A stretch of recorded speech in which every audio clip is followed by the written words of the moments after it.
আসসালামু আলাইকুম। বাংলাদেশ বিষয়াবলীর উপর বিষয়ভিত্তিক আকারে গুরুত্বপূর্ণ প্রশ্নাবলী বিসিএস এবং সকল ধরনের পরীক্ষার জন্য সর্বোচ্চ কমন। খ্রিস্টান ধর্মের উপর প্রশ্নাবলী। বর্তমান পৃথিবীতে কোন ধর্মাবলম্বী লোকের সংখ্যা সবচেয়ে বেশি? এটা হলো খ্রিস্টান ধর্মের প্রবর্তক কে? যীশু খ্রিস্টের অবস্থান কোথায়? জন্মস্থান জেরুজালেমে। ইতিহাস খ্যাত বেথেলহাম কোথায় অবস্থিত? ফিলিস্তিনে। খ্রিস্টান শব্দটি কোথা থেকে এসেছে? যীশু খ্রিস্টের জন্ম। ইংরেজি বর্ষ পরিক্রমায় পরপর 2টি 31 দিবস বিশিষ্ট মাস হল জুলাই ও আগস্ট মাস। অধিবর্ষে মোট কত দিন থাকে? অধিবর্ষে থাকে 366 দিন। নিচের কোন সালটি লিপ ইয়ার সাল? এটা হলো 1600। নিচের কোন সালটি অধিবর্ষ নয়? 1900 সাল। 2008 সালটি অধিবর্ষ এবং প্রথম দিনটি মঙ্গলবার হলে 31শে ডিসেম্বর কী বার ছিল? এটা বুধবার হবে। খ্রিস্টানদের পবিত্র ধর্মগ্রন্থের নাম কি? বাইবেল প্রথম কোন ভাষায় লেখা হয়? হিব্রু ভাষায়। খ্রিস্টানদের উপাসনালয়ের নাম হলো গির্জা। হ্যালোইন কি? হ্যালোইন হলো খ্রিস্টানদের একটি ধর্মীয় উৎসবের নাম। ভ্যাটিকান কি?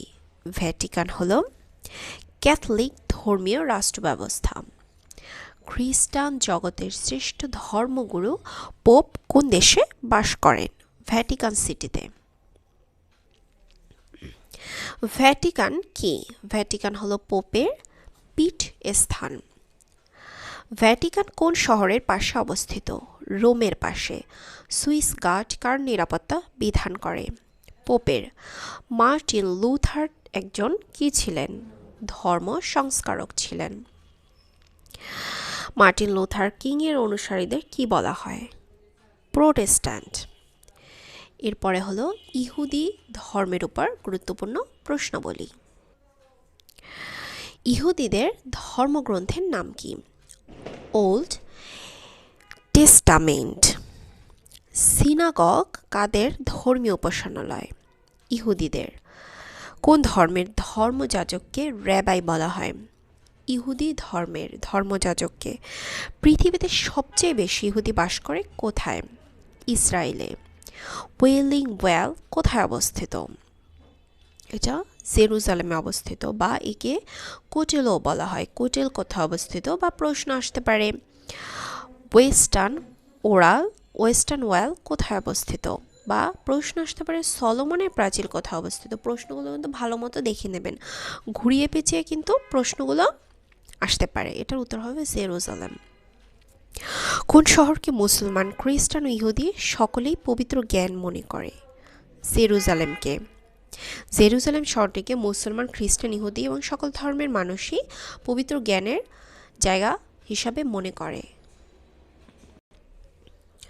ইহুদি, খ্রিস্টান ও মুসলিম সকলের নিকট পবিত্র স্থান হলো বাইতুল মুকাদ্দাস। এরপরে হলো জৈন ধর্ম। কখন জৈন ধর্মের প্রচলন হয়?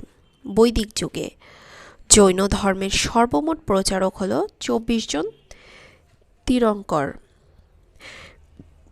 তীরঙ্করের ধারণা কোনটির সঙ্গে নিচের সম্পর্কিত? এটা হলো জৈন ধর্মের সাথে।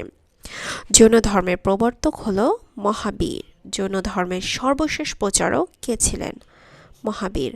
জৈন ধর্মের প্রবর্তক বর্ধমান মহাবীর ছিলেন একজন ক্ষত্রিয়। জৈন ধর্মগ্রন্থের নাম হলো আগামাস। তো ধর্মের উপর আজকে এই পর্যন্ত প্রশ্নাবলী ভালো মতো আপনারা প্রশ্ন উত্তরগুলো পড়ে মনে রাখার চেষ্টা করবেন। যদি ভিডিওটি ভালো লেগে থাকে তাহলে অবশ্যই লাইক করে দিবেন, আর যারা নতুন তারা অবশ্যই আমার চ্যানেলটি সাবস্ক্রাইব করে দেবেন। আর বিসিএস এর জন্য কিন্তু আমার চ্যানেলে আমি বিষয়ভিত্তিক আকারে ভিডিও দিচ্ছি এবং আরও দিব। তো সব ভিডিও আমার যদি দেখেন তাহলে ইনশাল্লাহ বিসিএস আপনারা একটি ভালো পর্যায়ের সর্বোচ্চ কমন পাবেন। আল্লাহ হাফেজ। আসসালামু আলাইকুম।